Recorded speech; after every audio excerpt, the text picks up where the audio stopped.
This is Today in St. Louis, focused on you. I'll pull Travis Cummings and say, are you up? Are you up? Yeah, We're taking a live look right now at St. Louis. Looks beautiful this morning, but something that isn't beautiful, in my opinion, are the temperatures. We're waking up in the single digits and it is chilly. Well, good morning. It's Saturday, January 20th. I'm Mercedes McKay. Weather First meteorologist Tracy Henson is here with us today. Travis Cummings has the weekend off and the day off. And Tracy, you said dangerous wind chills. Yeah. It is cold out there. People may want to stay inside if they can this morning. They definitely want to. You need to. We're going to experience these dangerous wind chills really through about noon today. Temperature-wise this morning, it is quite rough out there. The good news is that this kind of looks like the last day of these extreme temperatures, at least for the next 7 days. So hopefully that helps you. 3 degrees out there, it feels like -12. Winds are out of the west-northwest at just about 10 miles per hour. Through the rest of our day, today in St. Louis, we'll make it up into the teens. We're going to have plenty of sunshine, around 17 degrees for us today. So not warm, that's the scientific term for it. And overnight tonight, 7 degrees. This is, like I said, this is like the last period of this. We will get warmer. I have some more promising weather for you in our 7-day forecast after a bit of a bumpy ride for us on Monday. But our sunset is tonight at 5 o'clock. We will have light winds, so we won't have much of a wind chill to contend with, but still that 7 and stagnant air out there, that'll be quite cold.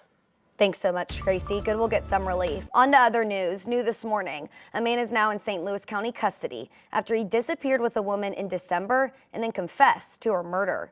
Trenton Ivy and Marquisha Williams were last seen together on December 20th. He was arrested 3 days later in Wisconsin and confessed to killing Williams. Her body was found on December 28th in northern Illinois. Ivy appeared in court last Friday in Wisconsin, where he requested to waive his extradition proceedings. St. Louis County booked him yesterday, but right now the case is sealed. This morning, the close-knit community of Defiance is mourning the loss of 2 little boys killed in a house fire early yesterday. The brothers were just 4 and 6 years old. Our Robert Townsend saw how neighbors are supporting each other and learned more about the boys at a prayer vigil.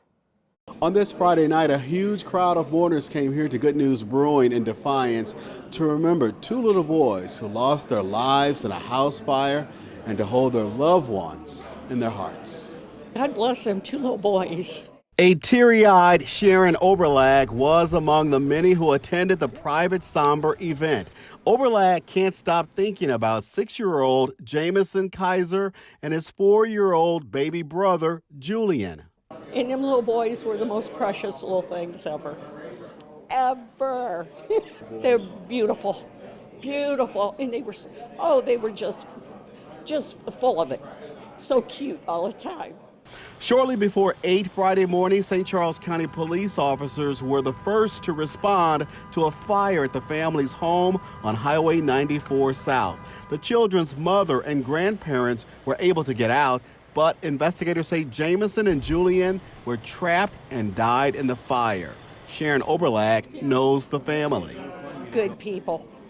Anything ever come up in this town, they were the first to volunteer and help. Oh, it was terrible. I felt so bad for them. Yeah, they're grieving, and we're all grieving, and so we're all here to support them. Now a strong show of support for the family who lost their 2 little ones, their home, and everything inside. During the prayer vigil, people gave what they could, a GoFundMe page that started with just a few $100 Friday morning, quickly grew within hours to more than $60,000 and climbing. It's a sad deal. God's still in control of all this, and He'll get us through this. Our community will get us through this. In Defiance, Robert Townsend, 5 on your side. Heartbreaking story there, thinking of their family right now. Well, we do have a link to the family's GoFundMe under the As Seen on TV section of KSTK.com. Right now, investigators are figuring out what caused that fire. In North St. Louis, another fire claimed a life yesterday morning. It sparked just before 11 a.m. on North Broadway. The family tells us the victim is William Green. The fire department says the victim may have been cooking when it happened, and there were no working smoke alarms in the apartment. If you need a smoke alarm and you live in the city of St. Louis, please call us. We'll come out and install them. They're free of charge. If you don't live in the city, contact your local fire department or the American Red Cross, and it's something that we can easily get taken care of. The fire didn't damage any other apartments in the complex. Right now, the major case squad is working to determine how Potosi woman died. Donna I went missing just over a week ago, and her body was found on Wednesday. Detectives released this timeline to help clear up some of the confusion. So on January 8th, Donna I took an ambulance to Washington County Hospital complaining of a headache. The hospital discharged her just before 6 p.m. and asked police to give her a ride home. A Potosi police officer became concerned for her safety and sent her with the deputy around 11:30 p.m. The deputy then dropped her near a family member's home on Shirley School Road around midnight. The missing persons report was filed 3 days later. Her body was found near where she was dropped off on Wednesday. Now we have that detailed timeline in this article under the As Seen on TV section of KSTK.com and on the 5 on Your Side app. This morning, 3 men face new felony charges. They're accused of stealing a historic Solar church bell just this past Halloween.